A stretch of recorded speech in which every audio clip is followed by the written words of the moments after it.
Steve, what's going on, man?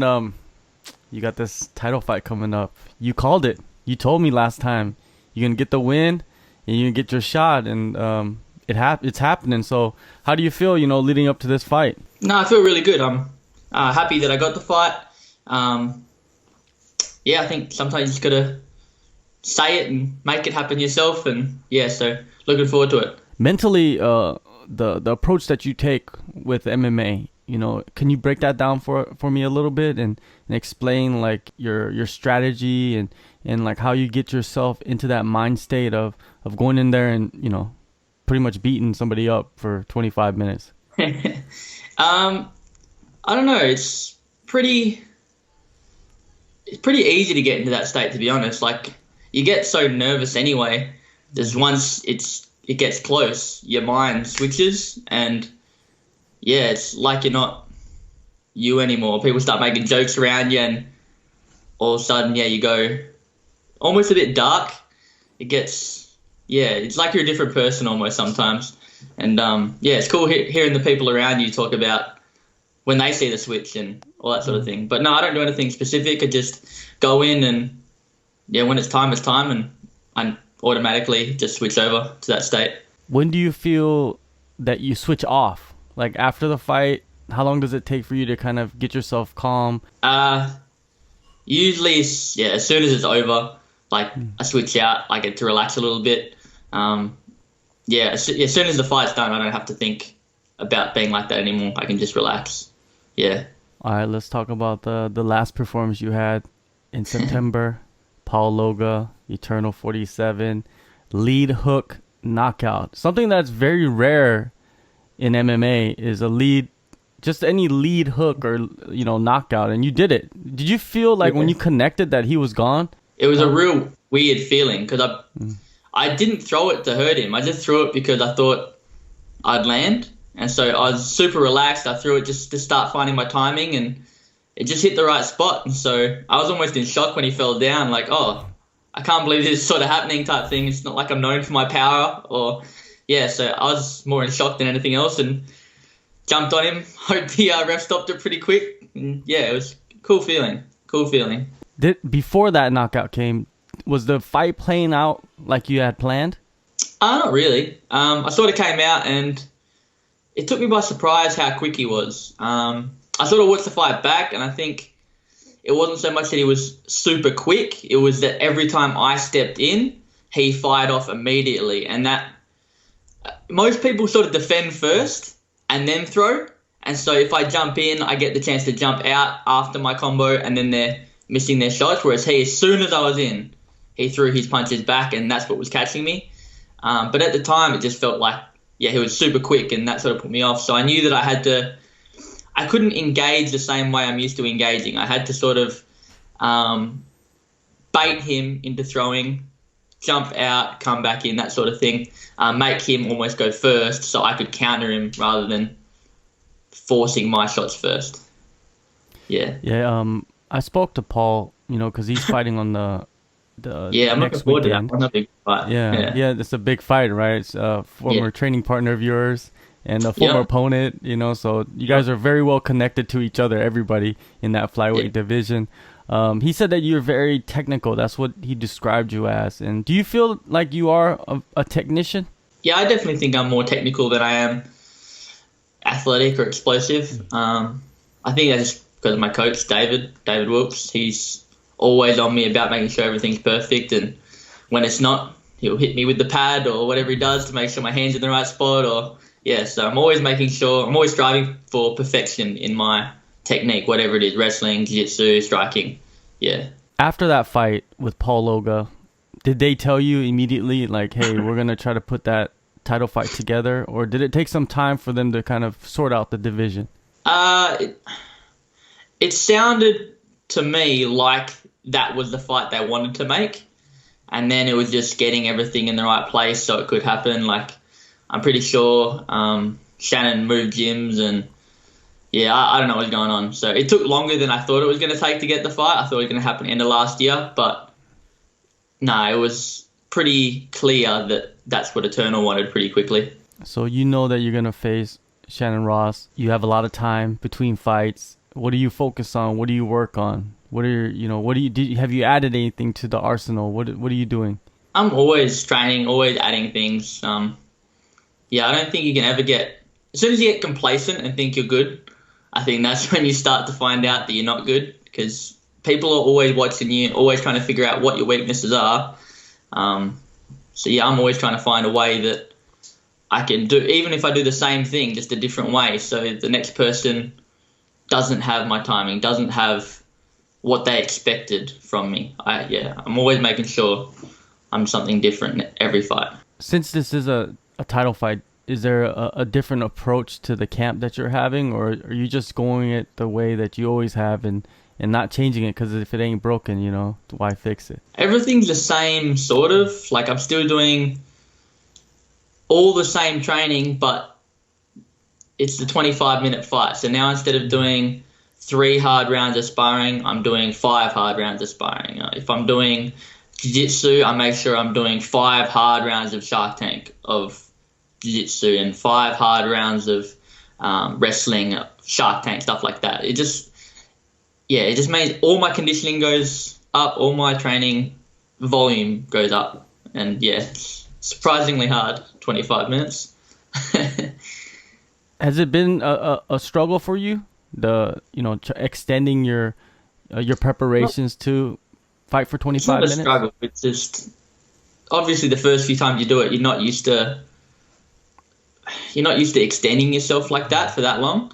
You don't pace yourself the right way because you're used to 3 5-minute rounds. So you pace yourself different. So you have to, the more you do it, the better you get at it. So I assume by the fight, I'll find out exactly what it's like to fight 5-5s, which will just make the next camp better. But this time it's gone pretty well, so I'm confident. Yeah, you've had a quite a bit of time to prepare, so you probably know your body very well. Yeah. Now, Shannon Ross, man, he's a legit force in Australia. He's been around for a long time. He's a name. Have you always looked at him as the guy that you needed to beat in the regional scene to kind of break out? It was only really recently, actually, that I noticed who he was, because I think he changed his name or something. It was Shannon McClellan or something like that beforehand, and he was fighting a bantamweight. It was only after he fought Charlie Alaniz on ACB, and he was the guy I was looking at as the guy in Australia. He beat him pretty handily, and I went, oh, who's this dude all of a sudden? Yeah, since then, he's been the guy that I had my eye on. But yeah, he's very dangerous, and I have to treat him that way, and if he doesn't treat me that way, he's in trouble. But yeah, we'll see what happens. Do you go in and study him? Do you go in and watch all the fights? Are you kind of like taking a stalker-ish approach? Because some guys, they do that. They're like watching everything. They're watching their social media. They're watching all that stuff. Are you that type, or are you just worried about what you're doing in your camp and your focus? It's sort of a bit of both. So really early on, I did the whole stalker thing. So I went on his social media, I watched all his training, all of what he's eating, all that sort of stuff. I watched every single one of his fights, broke them down. But at some point, like, it gets close enough to the fight, you're like, well, it doesn't matter what he's doing. I don't care how he's training anymore. It's nothing he's doing is going to impress me. I know that sounds like cocky or whatever, but at the end of the day, I think I'm better than him, and I'm doing everything I can, and all my skills, I think, are there to beat him. So I don't care what he's doing anymore. Doesn't matter. You've shown knockout power. You've shown the submission game, right? Yeah. Which do you think is going to come in more handy for you in this fight? Honestly, I think it's just going to be the total skill package I have. I think he's very explosive. He's very powerful. But I don't think he's as technical as I am. So if he's going to win, it's because he got off a nice punch or something like that. If I win, it's because I'm just better than him. I don't see him being technically better than me anywhere. And I think the more he uses his power, the worse it's going to get for him. He's going to get dragged deeper and deeper and deeper, and then eventually he's going to quit, or I'm going to take him out. Do you see like a long 25-minute war of course you're preparing for 25 minutes, but do you see that happening, or do you see something like it's going to be fast? It's going to be like within the first 2 rounds. I see 3 or 4 rounds. I think he's used to 3 rounds, so he's going to come out. He's going to be strong for those 3 rounds, and I just see himself. I see him in the 4th, and I don't see him making it to the 5th. To be honest, I think he'll be too tired, and then when you get tired, your explosions don't work anymore. Your athleticism is gone, and that's when I'm gonna take it away from him. Your body type, right? Because when you break down fighters, you look at their body type, you look at their power, their strengths, all that stuff, skills. But your body type is a little bit different from Shannon. You're a little bit taller than a lot of the guys and longer. Yeah. Do you see that as a major advantage for you when you go in against all these other flyweights? No, not really. I think Shannon, all small guy. I mean, I'm a small guy too, right? And it's not like I'm just sparring flyweight, so I'm always a tall guy. I'm used to sparring tall guys too, so you find ways to get in on these tall people. He's doing the same stuff. He's sparring all these different people who are taller than him. He's getting in on everybody. He has to find ways to get around that height. It's not like a huge advantage. I get to hit him first. That's the advantage. But he's good at getting in. If you watch the Kelvin Gastelum fight, people look, with Izzy Adesanya, people are like, man, he's too short. How's he going to get inside that range? He's always short compared to everybody he fights. He's going to get in the range. And it's, could Adesanya hit first? Most of the time he did, and that's why I thought he won. So I'm going to hit first. I don't think it's a major advantage, but it's a small advantage, and I'm going to try to use it the best I can. You take out Shannon Ross. You're the eternal flyweight champion. Do you feel like you're number 1 in Australia? There's no questions asked. There's always going to be questions. So I think I'll be put number 1. I hope I do, but it doesn't really matter because I want to fight all these other guys that I recognize as champs on XFC or whatever, and I want to bring them over to Eternal and fight for my belt. So Stuart Nickel and Charlie Alnese is still around. I want to fight him. I want to make it, I just want to make it so it's obvious that I'm the best and there's nobody else. And I don't think this one fight's going to do that. So I've got a while to prove it. When you watch other promotions, like, are you a guy that watches one championship because they have a pretty decent flyweight division, or are you a guy that focuses on more on the UFC when you're just as a fan? As a fan, I watch more of the UFC than I do anything else, but I definitely watch one. I watch a tiny bit of Bellator, not a lot, but one I watch quite a bit. Their flyweight division's really strong, which is it's good. It's good to see DJ get that competition over there. I'd love to fight there. I'd prefer fighting the UFC if I had the choice. I follow all of them. Any fighting I like to watch. And their one championship has a great Muay Thai program. I love Rod Tang and all those guys scrapping. So it's hard not to watch those guys.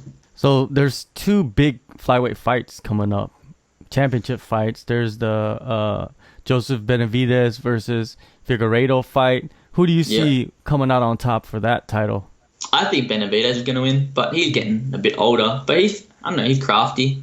So I think he's going to win, but I don't think it'll be an easy fight. So that's how I see it going anyway. What about the Mighty Mouse and Adriano Moraes? I think that's more interesting, to be honest with you. I don't think that fight will be close, to be honest. I think DJ will kill him. He got good jiu-jitsu, obviously. But I really don't see it being a problem for DJ. I just don't. I think he'll win more convincingly than he's won any other fight in one. All right, man. Well, March 7th, Eternal MMA 52, Flyweight Championship, Shannon Ross, Gold Coast, Australia. It's going to be a great fight. Thank you so much for the time. Good luck on the fight, man. Good luck on what you're doing inside and outside the cage. And hopefully we'll be speaking soon. Thank you very much. I appreciate it. Have a good day.